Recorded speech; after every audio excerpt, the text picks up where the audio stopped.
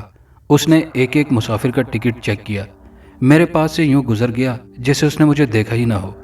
کھانے کے وقت مسافروں نے اپنے اپنے ڈبے نکال کر کھانا شروع کر دیا، لیکن ڈبے کے بہت سے مسافروں میں کسی ایک نے مجھے ازرائے اخلاقاً بھی نہ پوچھا۔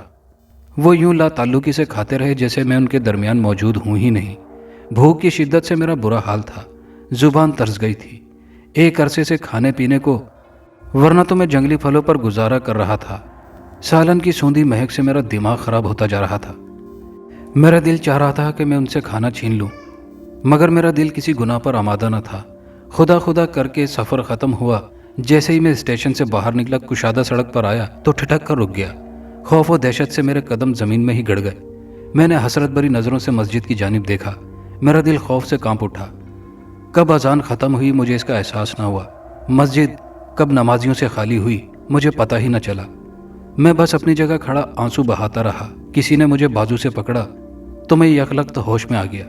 ایک ادھیڑ عمر کا شخص میرے سامنے کھڑا مجھے حیرت بھری نظروں سے دیکھ رہا تھا۔ بظاہر وہ کوئی آسودہ حال نہیں معلوم ہو رہا تھا، لیکن اس کی نگاہیں میرے لیے ہمدردی کا جذبہ ضرور رکھتی تھی۔ بھائی تم بہت دکھی معلوم ہوتے ہو، میں تمہارے کسی کام آ سکتا ہوں؟ نو وارد کی زبان سے اپنے لیے ہمدردی کے الفاظ سن کر میرا دل بھر آیا۔ میں پھوٹ پھوٹ کر رو پڑا۔ مجھے روتا دیکھ کر وہ شخص مجھے ساتھ لے گیا۔ اس کا نام باقر تھا۔ وہ شخص مسجد کا مؤذن و خطیب تھا اور مسجد کے اندر ہی اس کی رہائش تھی، جہاں وہ بالکل اکیلا رہتا تھا۔ اس نے میرے سامنے کھانا لا کر رکھا تو میں دیوانوں کی طرح اس پر ٹوٹ پڑا۔ اتنے دنوں بعد روٹی سالن کھانے کو ملا تھا۔ وہ میری ایک ایک حرکت کا جائزہ لیتا رہا۔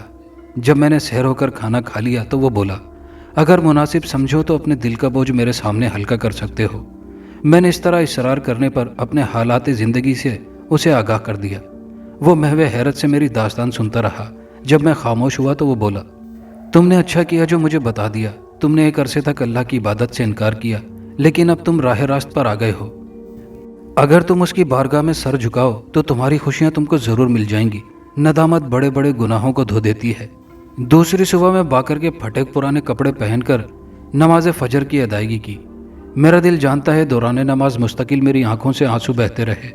میں قادر مطلق کے سامنے شرم سے گڑ جاتا تھا۔ ندامت کے احساس نے مجھے جھنجھوڑ کر رکھ دیا تھا۔ جب نماز ختم ہوئی تو سر سجدے میں رکھ کر پھوٹ پھوٹ کر رونے لگا۔ میرے دل کی یہی آرزو تھی کہ بس مجھے میرا بھائی مل جائے، بھابھی مل جائے، ان کے قدموں پر سر رکھ کر معافی مانگ لوں۔ باقر نے میری آنکھوں میں آنسو دیکھے تو مجھے تسلی دیتا ہوا بولا، ایک دن ضرور تم کو تمہاری منزل مل جائے گی۔ اللہ تعالیٰ ان آنسوؤں کی لاج ضرور رکھے گا۔ مجھے باقر علی کے ساتھ رہتے ایک ماہ بیت چکا تھا۔ میں نے صبح سے لے کر رات تک پلیٹ فارم پر کلی گیری کرتا۔ شام کو باقر علی سے قرآن پاک کی تلاوت سنتا۔ ایک روز شام کے وقت میں نے مسجد سے ملحق ایک حجرے میں بہت سی عورتوں، بچوں، بوڑھوں کی آمد دیکھی۔ سب کی آنکھوں میں کوئی نہ کوئی پریشانی نظر آتی۔ یہ کون لوگ ہیں باقر علی؟ یہ حجرہ تو ہمیشہ بند رہتا ہے۔ ہر ماہ کی 28 تاریخ کو ہمارے پیر صاحب آتے ہیں جو کہ ضرورت مندوں میں تعویذ، دم اور دوا وغیرہ دیتے ہیں۔ وہ حکیم بھی ہیں۔ باقر علی مسکرا کر بولا، اچھا تو پھر ان سے ملنا ضروری ہے۔ میں نے بھی مسکرا کر کہا۔ دفعتاً میں نے حجرے کے سامنے ایک بڑی گاڑی کو رکتے دیکھا۔ گاڑی کے اندر سے نکلنے والے کو دیکھ کر میں چونک کر رہ گیا۔ نووارد کے چہرے پر غم کی کیفیت موجود تھی۔ چہرے سے وہ بہت پریشان معلوم ہوتی تھی۔ وہ کوئی اور نہیں، بانو تھی۔ ہاں وہی بانو جس کا میں مجرم تھا، وہی بانو جس سے میں نے محبت کی تھی۔ یہ عورت کون ہے اور یہاں کیوں آتی ہے؟ میرا لہجہ پرتشویش تھا۔ میری بات سن کر باقر غمگین ہو گیا، پھر اداس لہجے میں بولا، یہ بیچاری بہت پریشان ہے، اس کا شوہر بیمار ہے، 3 ماہ سے آ رہی ہے، لیکن پیر صاحب اس سے ملنے سے انکار کر دیتے ہیں، کہتے ہیں وقت کا انتظار کرو، گزشتہ 4 ماہ سے آ رہی ہے۔ بانو گاڑی سے نکل کر حجرے کی طرف جا رہی تھی کہ میں نے حجرے سے نکل کر کسی کو باہر آتے دیکھا۔ وہ ایک سفید ریش بزرگ تھے جن کے سر پر سفید امامہ تھا۔ بزرگ کو باہر آتا دیکھا۔ باہر کھڑے لوگوں کے سر عقیدت سے جھک گئے تھے۔ بزرگ کی عمر 60 سے 65 سال کے درمیان تھی۔ ان کے چہرے پر وقار اور آنکھوں میں جلال کی کیفیت تھی۔